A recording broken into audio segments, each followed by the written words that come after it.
Hi folks, David Waring here again with InformedTrades.com and today's lesson of the day. In our last lesson we learned about the bullish and bearish engulfing candlestick patterns. In today's lesson we're going to look at two more reversal patterns which are known as the hammer and the hanging man candlestick patterns. So let's get started. Okay, so like the spinning top and doji, which we've studied in previous lessons, the hammer candlestick pattern is made up of one candle.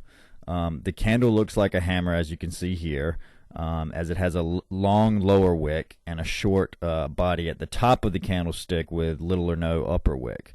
In order for the candle to be considered a valid hammer, most traders will say that the lower wick must be at least 2 times greater than the size of the body portion of the candle, and the body of the candle must be at the upper end of the trading range. When you see the hammer form in a downtrend, this is a sign of a potential reversal in the market, as the long lower wick represents a period of trading where the sellers were initially in control, but the buyers were able to reverse that control and drive prices back up to close near the high for the day, and thus the short body at the top of the candlestick there. After seeing the pattern form in the market, most traders will wait for the next period to open higher than the close of the previous period to confirm that buyers are actually in control of the market. And that's pretty much true with any pattern that's one candlestick. Most traders are going to wait for confirmation on the next period of trading before taking any action as a result of the pattern.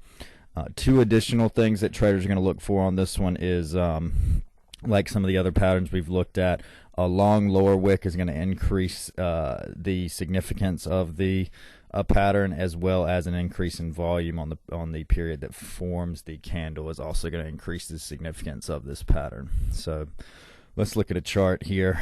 You got a chart of research in motion here, and we see we have a downtrend in the market, and then we have the hammer, which we can see formed here.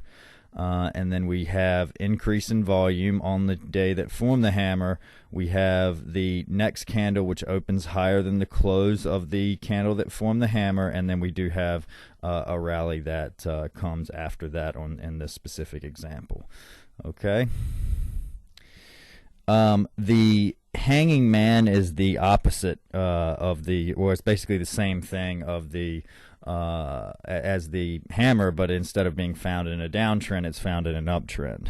Like the hammer pattern, the hanging man has a small body near the top of the trading range, little or no upper wick, and a lower wick that is at least 2 times as big as the body of the candle.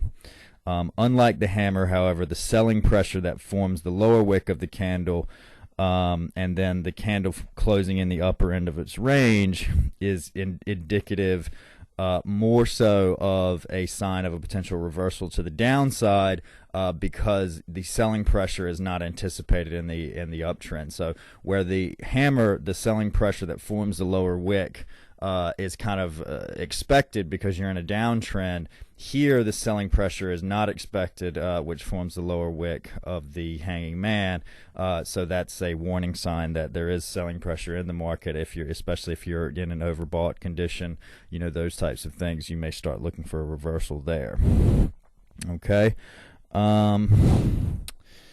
As with the hammer and as with most as we said, with most one candle patterns, we're going to wait for confirmation, or most traders are going to wait for confirmation that selling pressure has in fact taken hold by watching for a lower open on the next candle, and traders are going to place additional significance on the pattern when there's an increase in volume during the period that the hanging man forms, as well as when there's a longer wick. Okay. So let's take a look at an example of a chart here. We've got the uptrend, and then we have overbought conditions. You can see the market ran up there pretty significantly.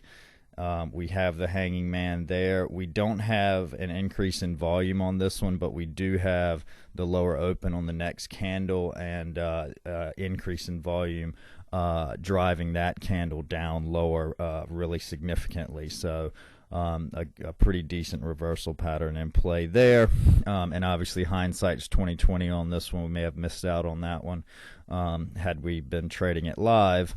But you can see, you know, a good example of a situation where the hanging man formed there. Okay. The purpose of the InformedTrades.com community is to hopefully build a community of traders that want to learn together without all the hype that's normally associated with most trading education.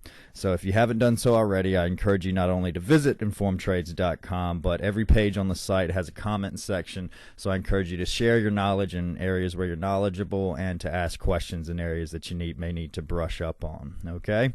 So that's our lesson for today. As always, if you have any questions or comments, you can leave them in the comment section below or visit the Ask a Question section on InformedTrades.com. And good luck with your trading.